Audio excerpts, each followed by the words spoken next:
వీక్షకులందరికీ నమస్కారం. భాద్రపద మాసంలో శుక్లపక్షమందు విఘ్నేశ్వరుడికి సంబంధించినటువంటి నవరాత్రి మహోత్సవాలని మనం ఆచరిస్తూ ఉంటాం. అలాగే భాద్రపద మాసంలో కృష్ణపక్షమందు వచ్చేటువంటి తిథులు ఏవైతే ఉన్నాయో వాటికి పితృతిథులు అని పేరు. పితృపక్షములు, మహాలయ పక్షములు అని అంటూ ఉంటారు. ఈ భాద్రపద కృష్ణపక్ష పాడ్యమి మొదలుకొని భాద్రపద అమావాస్య వరకు ఉండేటువంటి ఈ 15 తిథుల యందు కూడా పితృదేవతలకి సంబంధించినటువంటి ఆరాధన చేయడాన్ని విశేషించి మన యొక్క ధర్మశాస్త్రాలు లేదా మన యొక్క ఈ వైదిక విధానం అంతా కూడా విశేషించి కీర్తించింది. ప్రత్యేకించి ఈ పితృపక్షం అంటే ఏంటి, ఏ విధమైన నియమాలని ఆచరించాలి, ఎవరెవరు ఈ పితృపక్షాలని ఆచరించడానికి యోగ్యులు అనేటువంటి విషయాలని పరిశీలన చేస్తే తల్లిదండ్రులు జీవించి ఉండగా మరి యొక్క వంశస్థులకి కానీ లేదా మరి యొక్క కుటుంబ సభ్యులకి కానీ లేదా మరి ఏ ఇతరత్ర వ్యక్తులకి కానీ ఏ విధమైనటువంటి పితృతర్పణాలు కానీ లేదా కార్యక్రమాలు చేయడానికి కానీ అర్హులు కాదు.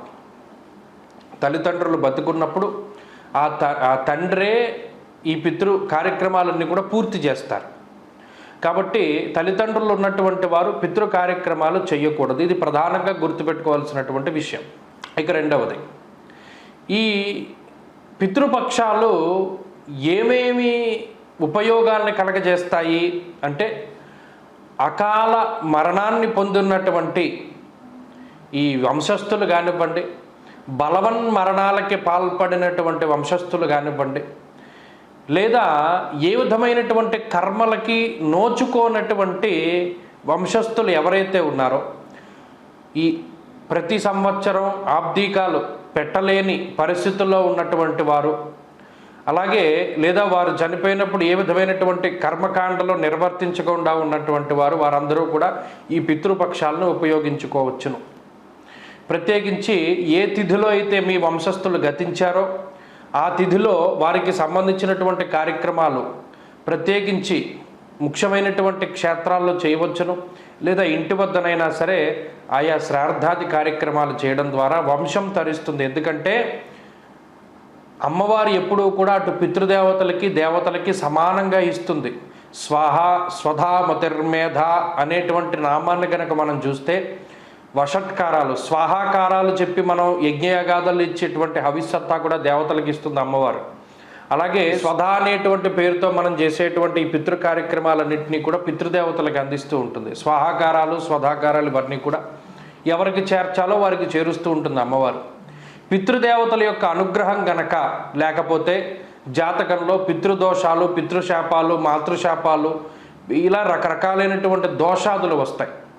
ఆ దోషాదులు రావడం వల్ల ఆ దోషాదులతో జన్మించినటువంటి వారికి జీవన విధానం సరిగా ఉండదు, వంశం నిర్వీర్యమైపోతూ ఉండడం, సంతానం అల్ప సంతానం కలగడం, కలిగి ఉన్న సంతానం మానసికంగా ఇబ్బందులు పడుతూ ఉండడం, వారికి ఎదుగుదల లేకపోవడం, లేదా వ్యతిరేకమైనటువంటి సంతానం కలగడం, లేదా అకారణంగా జీవితంలో ఉన్నట్టుండి వెనక్కి వెళ్ళిపోతూ ఉండడం, పరిస్థితులు అప్పుల పాలైపోవడం, మానసికమైనటువంటి భయాలు, అశాంతులు ఇలా ఏవైతే మన జీవితంలో జరుగుతూ ఉంటాయో వీటన్నిటికీ చాలా వరకు ఈ పితృదోషాదులు కారణమవుతూ ఉంటాయి.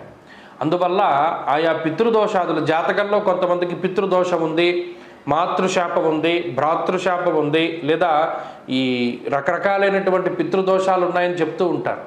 వీరందరూ ఎక్కడెక్కడికో వెళ్ళి పూజాధికాలు చేసుకోనక్కర్లా, ఈ పితృతిథుల్లోనే రకరకాలైనటువంటి కార్యక్రమాలు చేసుకోవచ్చును.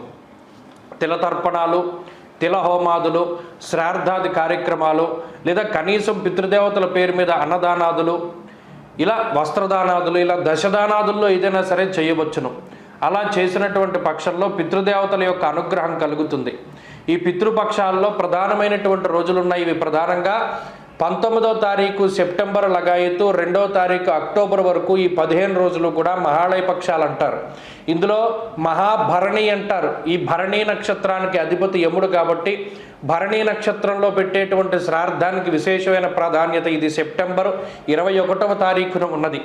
వ్యతిపాత మహాళయము అంటారు. అంటే వ్యతిపాతము అనేటువంటి యోగం వచ్చినప్పుడు శ్రార్థాది కార్యక్రమాలు చాలా రెట్ల ఫలితాన్ని ఇస్తాయి. ఇది 24వ తారీఖు వస్తోంది. యతి మహాలయము అన్నారు. యతి మహాలయం కూడా చాలా విశేషం. అది సెప్టెంబర్ 29న వస్తోంది. మహాలయ అమావాస్య అక్టోబర్ 2వ తారీఖున వస్తోంది. ఈ రోజుల్లో ఎవరైతే ఈ పితృ కార్యక్రమాలు చేసుకుంటారో వారికి పితృదేవతల యొక్క అనుగ్రహం కలిగి వాళ్ళ వంశం తరిస్తుంది, వంశం ఉద్ధరింపబడుతుంది అని శాస్త్రంలో చెప్పబడింది. కాబట్టి సాధ్యమైనంత వరకు పితృదేవతల యొక్క ఆరాధన, ఇందాక చెప్పినట్టు తిల తర్పణాలు, తిల హోమాదులు, శ్రార్థాది కార్యక్రమాలు లేదా దశదానాదులు ఇవేవైనా సరే పితృదేవతల పేర్ల మీద కూడా మనం చేసుకోవచ్చును. ఇవి కొన్ని విశేషమైనటువంటి క్షేత్రాల్లో చేస్తే దాని ఫలితం రెట్టింపు అవుతూ ఉంటుంది. ఎక్కడికి వెళ్ళలేనటువంటి పక్షంలో కనీసం ఇంటి దగ్గర అయినా సరే పితృదేవతల యొక్క స్మరణ చాలా విశేషమైనటువంటి ఫలితాన్ని ఇస్తుంది. వంశం ఉద్ధరింపబడుతుంది, అలాగే వంశోన్నతికి సహాయపడుతుంది, సంతాన ఉన్నతికి, సంతానాభివృద్ధికి కూడా ఇది అవకాశాన్ని కల్పిస్తుంది. కాబట్టి ఎప్పుడూ కూడా పూర్వీకుల యొక్క అనుగ్రహం చాలా ముఖ్యము. ఈ అనుగ్రహం అనేటువంటిది ఎలా ఉంటుంది? ఇదంతా మన డిఎన్ఏలోనే ఉంటుంది. ఇప్పుడు మీరు గమనించండి, పూర్వీకుల తాలూకు చేష్టలు కానీ, వారి శరీర అవయవాలు కానీ, పోలికలు కానీ ఇవి ఎక్కడో ఉండవు. మన శరీరంలోనే, మన బ్లడ్లోనే ఉంటాయి. తల్లిదండ్రులకు ఏదైనా దీర్ఘకాలిక వ్యాధి ఉంటే పిల్లలకు వస్తూ ఉంటుంది. జన్యుపరంగా వచ్చినటువంటివి అంటూ ఉంటారు. తాతలకు ఉన్నవి మనవాళ్ళకి రావడం ఇలా. ఎప్పుడైతే ఈ పరంపర అనేటువంటిది మనం ప్రత్యక్షంగా చూస్తున్నామో ఖచ్చితంగా పితృదేవతలు అనేటువంటి వారు ఉంటారు. వారి యొక్క అనుగ్రహం ఉంటే మనకి కొన్ని మంచి జరుగుతాయి, అనుగ్రహం లేకపోతే కొన్ని చెడు జరుగుతాయి. ఇవి అనువంశికంగా వస్తున్నటువంటి విషయాలు. కాబట్టి వీటిని దృష్టిలో పెట్టుకుని ఈ సెప్టెంబర్ 19 నుండి అక్టోబర్ 2 వరకు వచ్చేటువంటి ఈ మహాలయ పక్షాలు అనేటువంటి వాటిల్లో పితృదేవతారాధన చెయ్యండి, వంశం తరింపజేసుకోండి, పితృదేవతల యొక్క అనుగ్రహాన్ని పొందండి. అలాగే మన భవిష్య దర్శిని సంస్థ ద్వారా కూడా ఈ దూరత్రా ఉండి ఈ కార్యక్రమాలవి దగ్గరగా చేసుకోలేనటువంటి వారు, కొంత ఎవరు దొరకనటువంటి వారు ఉన్నప్పుడు ఈ కార్యక్రమాలని వారికి లైవ్లో చూపించి చేసేటువంటి ప్రయత్నం చేస్తున్నారు.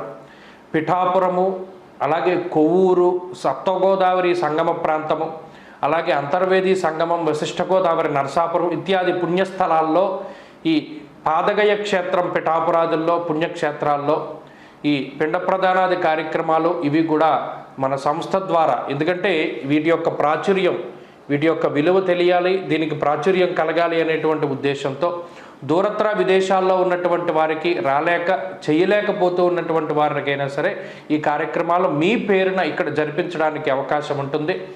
9949127982 అనేటువంటి నెంబర్కి మీరు ప్రత్యక్షంగా కాంటాక్ట్ అవ్వచ్చు, లేదా మన స్క్రీన్ మీద కనబడుతూ ఉన్నటువంటి నెంబర్కి కాంటాక్ట్ అవ్వచ్చు.